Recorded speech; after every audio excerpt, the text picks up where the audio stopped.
This year we saw several budget to high-end devices released by Oppo, a rising company from China.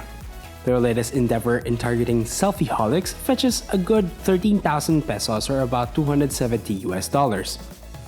Will their latest front-facing camera-focused offering be worth the buy? Mabuhay Manila, this is Drew from ManilaShaker.com and join us in our unboxing and full review of the Oppo F1s.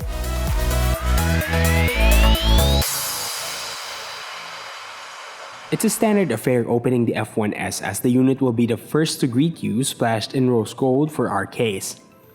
Included in the box will be a transparent protective case, which is thoughtful, together with a 2-amp power adapter, USB data cable, a stereo headset, and the usual paperwork. The overall design of the Oppo F1s is clad in a hybrid of metal meets plastic. Most of the back is covered in metal that stops abruptly at the top and the bottom to make way for antenna reception. The metallic alloy feel continues towards the rounded frames to meet its Gorilla Glass 4 protection. The entire phone will remind you of an iPhone save from the home button and capacitive keys. The fingerprint scanner embedded on the home button works 8 out of 10 times with good speed.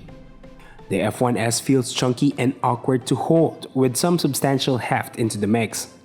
Both the power key and volume rocker are clicky and easily accessed by fingers on the right and left side respectively. It's a standard micro USB 2.0 at the bottom, along with a single speaker and a 3.5mm audio jack. It's fairly obvious that the Oppo F1s is a nod to an iPhone that scrimped on materials for build quality, but overall an okay device to hold. The display is a sad 720p HD IPS LCD, which is right even under direct sunlight. All good notes stop there, however, as the lower than standard resolution for a mid-range smartphone hardly makes anything we try to view pleasant. On a technicality, the 13-megapixel rear camera can be considered as the secondary shooter compared to the 16-megapixel front-facing snapper. Images from the rear shooter are average overall from daylit scenarios with bland and pale output. Low-lit shots fared much worse with obvious noise. It's a different story for the highlight of the phone. Despite the overexposed shots in beauty mode, the 16-megapixel camera retains some natural colors. The screen flash is also a nifty software feature that helped, if by a bit, in low-light selfie shooting. Both cameras can record up to 1080p Full HD videos, and the lack of optical image stabilization makes unwanted shaking more apparent. The pale color reproduction is also present in its video mode.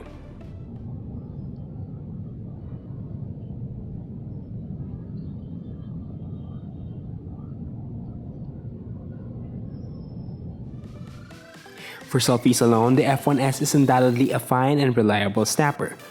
For everything else, try looking at other mid-range smartphones. The Oppo F1s runs on Android 5.1 Lollipop. It is still uncertain whether it's upgradable to Marshmallow. The iPhoniness continues with ColorOS 3.0 UI resembling much of iOS in terms of optimization and feel, which is mostly user preference. Under the hood is an octa-core MediaTek 6750 chip paired with 3GB of RAM, 32GB with the option to expand. The processor is the underclocked version of the Helio P10 included in the Sony Xperia XA Duo. In terms of actual performance and benchmark scoring 40,000 units in Antutu, the hardware did not leave us hanging in most tasks. It smoothly handled graphics-intensive games like NBA 2K16 up to moderate graphics settings. The 3075 mAh non-removable juice lasted longer than we expected.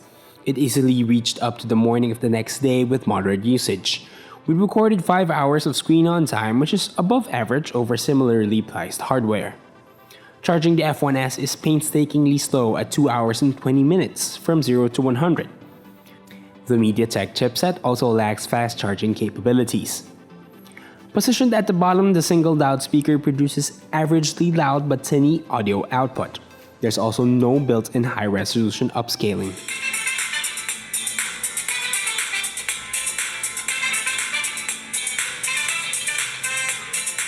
The Oppo F1s will be retailing for 12,990 pesos or roughly $300, which is overpriced considering its low-resolution display, mediocre main camera, and dated operating system.